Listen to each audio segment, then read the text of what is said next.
यूं ही नहीं मिलता नमलाला, बहुत दुख उठाने पड़ते हैं, चौखट पर सर रख कर उसके आंसू बहाने पड़ते हैं। Hello everyone, welcome to my YouTube channel. आज मैं आप सभी के साथ राव जयमल जी की बहुत प्यारी सी स्टोरी शेयर करने जा रही हूँ। राव जयमल जी मीराबाई जी के हाफ ब्रदर चचेरे भाई थे और बचपन से ही मीराबाई जी की कंपनी में रह के वो भी भगवान की भक्ति में, भगवान के रंग में रंगे हुए थे। और जब वो बड़े हुए, राजा बने और जब उनके हाथ में मेरता की सत्ता आई, तब भी उन्होंने भगवान की भक्ति करना नहीं छोड़ा। वो दिन के 10 घड़ी भगवान के लिए बैठते थे और 10 घड़ी मतलब कि दिन के वो 4 घंटे जो थे वो भगवान के लिए बैठते थे। और उन्होंने ये रूल बनाया था, क्योंकि वो राजा थे, बहुत बिजी रहते थे, कुछ ना कुछ काम उनको आता रहता था, तो उन्होंने ये रूल बनाया था कि अगर उस 4 घंटे में उनको कोई भी डिस्टर्ब करेगा तो उसको एज अ पनिशमेंट डेथ मिलेगी। तो इसलिए कोई भी उस 4 घंटे में उनको परेशान नहीं करता था। और मेरता के पास ही एक कुड़की जगह है जहाँ का राजा जो था वो जयमल जी से द्वेष रखता था और वो चाहता था कि वो मेरता को भी जो है वो अपने अंडर कर ले। और उसको ये भी पता था कि जयमल जी जो है वो इतने पावरफुल हैं कि अगर वो वैसे उनके साथ लड़ाई करने जाएगा वॉर में, वो हमें उनसे हारेगा ही हारेगा। तो उसको जब ये पता चला कि जयमल जी 4 घंटे जो है वो उठते नहीं है, तो उसने ये डिसाइड किया कि ये वो वक्त है जिस टाइम पे जो है वो उनको जो है वो हरा सकता है। तो उसने क्या किया कि अपनी सेना को भेजा और वो चारों तरफ से उसने जो है वो मेरता को घेर लिया। और जब ये बात वहां पे पता चली तो उस वक्त जो थे जयमल जी अपने पाठ पे बैठे हुए थे और वहां के जो सेनापति थे उनको पता था कि वो तो जा नहीं सकते, अगर वो जाएंगे तो उनको डेथ ही मिलेगी। तो उन्होंने उनकी माता और राजमाता को, जो उनकी मदर थी, उनको बोला कि आप जाओ, क्योंकि आपके ऊपर तो कोई भी कानून लागू नहीं होता, माँ के ऊपर तो कोई भी कानून नहीं है और माँ से ऊपर कोई कानून, बड़ा कोई कानून है ही नहीं। तो जब उनकी मदर जो है वो उनके पास गई और आज भी आपको, अगर आप मेरता जाते हो तो आज भी आपको वहां पे वो खंबा मिलेगा जिसके पास बैठ के जयमल जी जो थे वो तपस्या करते थे, मेडिटेशन करते थे। आज भी वो खंबा वहां पे आपको देखने को मिलेगा। तो उनकी मदर जो है वो वहां पे गई तो उनकी मदर ने उनको सारी स्टोरी बताई, लेकिन पता नहीं उन्होंने सुनी नहीं सुनी।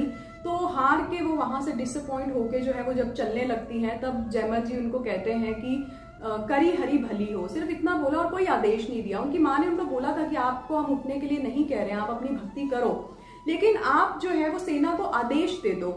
लेकिन उन्होंने उसका कोई आंसर नहीं दिया और उनकी जो माँ थी वो थक हार के वहां से चले जाती हैं। और जब 4 घंटे कंप्लीट होते हैं, जब जयमल जी उठते हैं, तो जब उनको पता चलता है, तब उनको पता चलता है कि उनको सेना ने जो है वो चारों तरफ से घेर लिया है। तो वो कहते हैं कि मेरा घोड़ा लेके आओ। तो उनका जब घोड़ा लेके आते हैं तो उनका जो घोड़ा होता है वो, उसके मुंह से झाग निकल रही होती है, वो बहुत ज्यादा थका होता है, उसकी हालत इतनी ज्यादा बुरी हो चुकी होती है। तो उनको समझ नहीं आया कि उनका तो घोड़े को कोई उनके अलावा हाथ भी नहीं लगा सकता, तो ये उसकी हालत कैसे हो गई।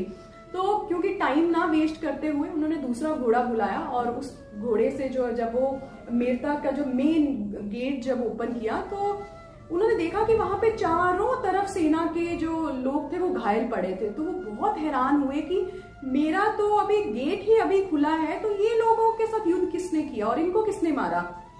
और वो जब वहां पे जो है राजा के पास जाते हैं तो देखते हैं कि राजा की भी हालत बहुत बुरी होती है, वो भी मरने की हालत में होता है, उसको बहुत बुरी तरह से घायल होता है। तो जयमल जी उससे पूछते हैं कि तुम्हारी ये हालत किसने करी। तो वो बोलता है कि आपके वहां से ही तो एक सांवले रंग का सिपाही आया था जिसकी हार्डली एज 16 या 17 साल होएगी। उसकी बड़ी बड़ी सी आंखें थी और उसके चेहरे पे इतना नूर तेज था और उसने मुझे और मेरे सारे सैनिकों को जो है वो तीर मार के घायल किया, लेकिन उसके चेहरे पे एक स्माइल थी और वो हंसते हुए हमें मार रहा था।